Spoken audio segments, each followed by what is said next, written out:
Hello बच्चों, let's read this question. The question says, in anti-fluoride structure, what percentage of tetrahedral void is occupied by anions? Option A is 0%, option B is 50%, option C is 100% and option D is 25%.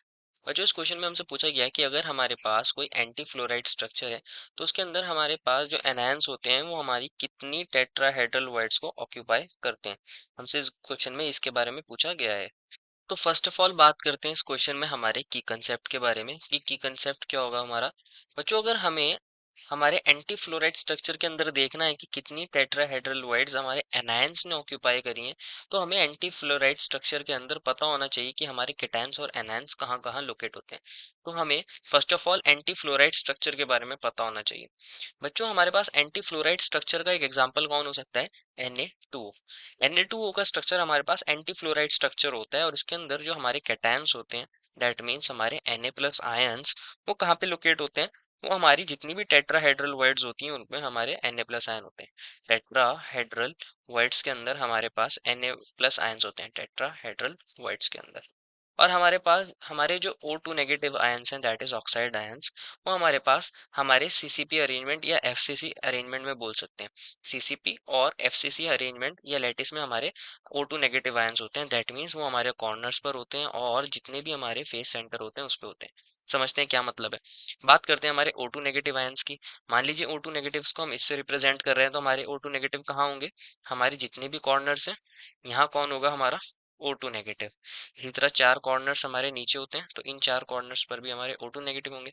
और जितने भी face centre है, एक up वाला face, एक down वाला face, एक right और एक लेफ्ट और एक पीछे फेस होगा और एक फ्रंट में फेस होगा। टोटल 6 फेसेस होते हैं, हर फेस सेंटर पे हमारा O2 नेगेटिव है। और वहीं बात करें हमारे पास हमारे कैटायंस की, जो हमारे Na प्लस आयन है, अगर हम Na प्लस को इससे रिप्रेजेंट करते हैं, तो हमारे Na प्लस आयंस कहाँ पे होते हैं? जितनी भी टेट्राहेड्रल वर्ड्स होते हैं उनमें होते हैं। तो बच्चों हमारे पास बॉडी डायगोनल पे हमारी टेट्राहेड्रल वर्ड लाया करती हैं और एक बॉडी डायगोनल पे दो टेट्राहेड्रल वर्ड लाया करती हैं। तो हमारे पास हमारी बॉडी डायगोनल पे हमारे कॉर्नर से 1/4 डिस्टेंस पर हमारी टेट्राहेड्रल वर्ड होती है। तो बच्चों चार तो टेट्राहेड्रल वर्ड्स अप होते हैं हमारे पास, चार कॉर्नर्स के पास, अबव वाले चार कॉर्नर्स के 1/4 डिस्टेंस पर बॉडी डायगोनल पर, और चार होते हैं नीचे की तरफ, चार हमारे नीचे की तरफ होते हैं। और सारी के सारी टेट्राहेड्रल वर्ड्स कौन ऑक्यूपाई करते हैं? हमारी कैटायंस ऑक्यूपाई करते हैं। बच्चों हमारे पास टोटल यहाँ कितनी टेट्राहेड्रल वर्ड्स होती हैं? हमारी 8। और सभी के अंदर कौन है? हमारे Na प्लस आयंस। तो हमारे पास टोटल टेट्राहेड्रल वर्ड्स कितने होते हैं? टोटल टेट्राहेड्रल वर्ड्स हमारे पास होते हैं 8, and all are occupied by Na plus ion. And all are occupied, कौन ऑक्यूपाइड कर रहा है उनको? Na प्लस आयंस ऑक्यूपाई कर रहे हैं उन्हें। हमारे पास एनायंस टेट्राहेड्रल वर्ड्स को ऑक्यूपाई नहीं करते। एनायंस टेट्राहेड्रल वर्ड्स को ऑक्यूपाई नहीं करते। एक भी हमारे पास एनायन टेट्राहेड्रल वर्ड के अंदर नहीं होता। तो हमारे पास जीरो एनायंस हमारे टेट्राहेड्रल वर्ड्स के अंदर है। हमसे क्वेश्चन में एनायंस के बारे में पूछा गया था कि एनायंस कितनी परसेंट ऑफ टेट्राहेड्रल वर्ड्स को ऑक्यूपाई करते हैं। क्योंकि हमारे पास एक भी एनायन हमारा टेट्राहेड्रल वर्ड के अंदर नहीं होता, तो हम लिख सकते हैं एनायंस हमारे पास कितनी टेट्राहेड्रल वर्ड्स को ऑक्यूपाई कर रहे हैं? जीरो टेट्राहेड्रल वर्ड्स को ऑक्यूपाई कर रहे हैं, जीरो टेट्राहेड्रल वर्ड्स को ऑक्यूपाई कर रहे हैं। तो हमारे पास परसेंटेज कितना आ जाएगा?